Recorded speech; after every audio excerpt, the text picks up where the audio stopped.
This week on Ignition, we benchmark the benchmark.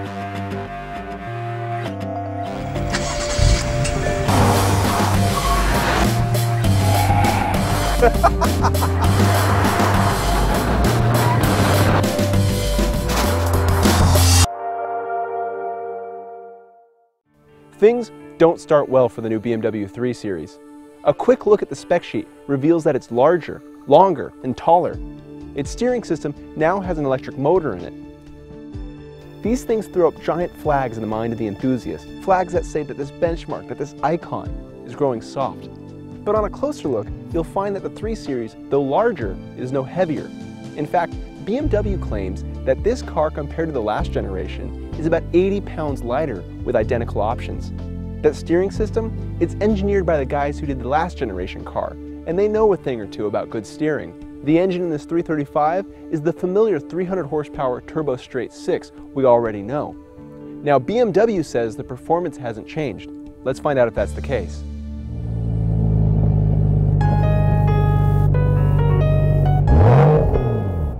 Launching the new 335 is very simple. Press and hold stability and traction control button until it turns off. There we go. Slide the transmission over to sport. Hold the brake with your left foot. Go on the gas with your right. When the revs pass about 2,000 RPM, lift off the brake and hold on.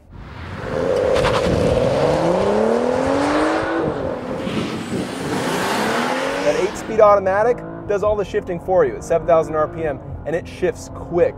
0 to 60, 4.7 seconds. The quarter mile, 13.3 at 103.9 miles an hour. So Camaro SS owners, Challenger SRT8 owners, Lancer Evo MR owners, Subaru WRX STI owners, watch out for the new 3 Series.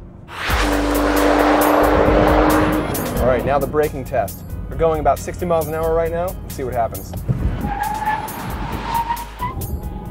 Stops very well. Good pedal feel. Oh, that was nice. Our best stop, 109 feet from 60. On the figure 8 course, we've got traction control off, manual mode. Let's see how things go. Braking feel is good, turning is sharp. Going too fast, it'll push a little bit, but a little bit of rotation and throttle control will fix that right up. Transmission does exactly what you want it. Downshifts happen right when you hold the pedal, there's no delay. I can feel that front tire working hard. No sign of ABS intruding anything.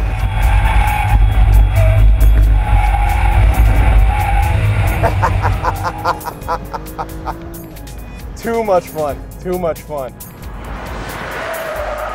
That power band is just so broad. You have so much torque all the time. And you can just make it dance any way you want to do it. It's just so flexible. And it's a luxury sedan. That's the magic of the 3 Series. A lot of cars, they handle one way. This thing, the fun way.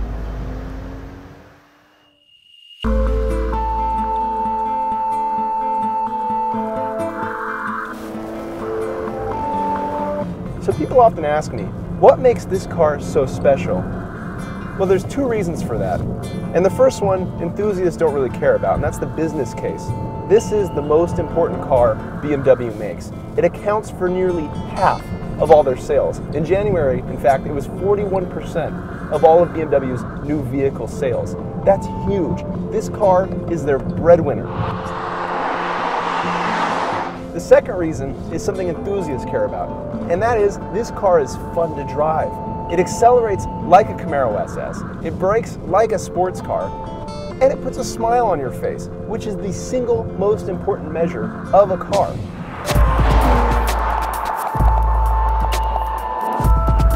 Now, I'm going to forgo any notion of integrity and just say outright, I love the 3 Series. I always have. I used to own an E36 Coupe back in college. This is a very different car. This is a bigger car, but it still has some echoes of that car I used to own. Now, in typical German fashion, there's a little bit of overkill. My transmission has 8 gears. I have 4 different driving modes to select from, 2 of which are customizable. In fact, in Eco Pro, there's a little gauge that tells you how you can drive in a way that saves fuel economy. But I think if you're going to have a gauge that tells you how to drive in a more boring way, you should also have a gauge in the sport mode that tells you how to have more fun. It gives you a frowny face if you're below 4,000 RPMs or something.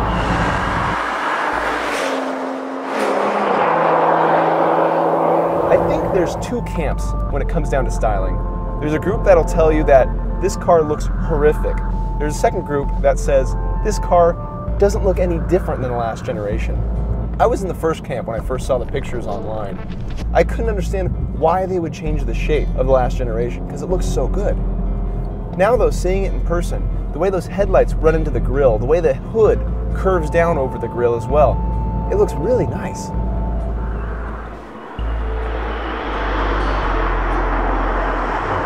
They've also spruced up the interior. They've moved the HVAC and the radio controls around a bit. They've changed this navigation display, and I think it's all for the better. The one thing I don't like though is this red stripe that goes across the dash. It kind of stands out. These seats though, the black leather seats with the red piping, oh, they look wonderful. They remind me of the early 90s M3. I think that's exactly what they're trying to evoke. Well, you might be wondering, why did they have to make it bigger? Why does it have to be longer? Well, the wheelbase stretch means you can lower the seats a bit and get more headroom, while the back seat gets almost a ½ inch more legroom. The straight 6 doesn't feel like a turbocharged engine, although the sound of the wastegate opening up when you lift off the throttle might tell you differently. It pulls cleanly to redline, although power falls off a few hundred RPMs before that. That said, it's still a rewarding thing to flog.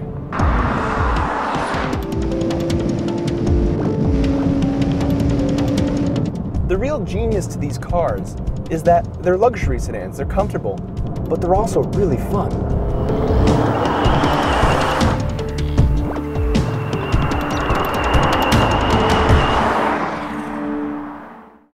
We approach each new generation of the 3 Series with suspicion because each time it seems to move further and further away from the things that make it special. And yet we find each new generation is better than the last. This 3 Series is no exception.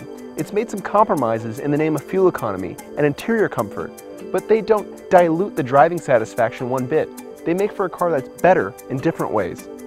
There are cars that are more fun to drive, and sure, there are cars that are more luxurious, but few cars combine these traits as well as the 3 Series does. German cars, but especially BMWs, traditionally have the worst cup holders in the industry. This new 3 Series, though, has a new interior and new cup holders, so we've engineered a test. I have here one standard issue college party cup and a bottle of water. I'm going to fill the cup and drive the figure 8 course in what will probably be the most scientific test Motor Trend has ever performed. Enjoy. And it spilled it. Oh, it's...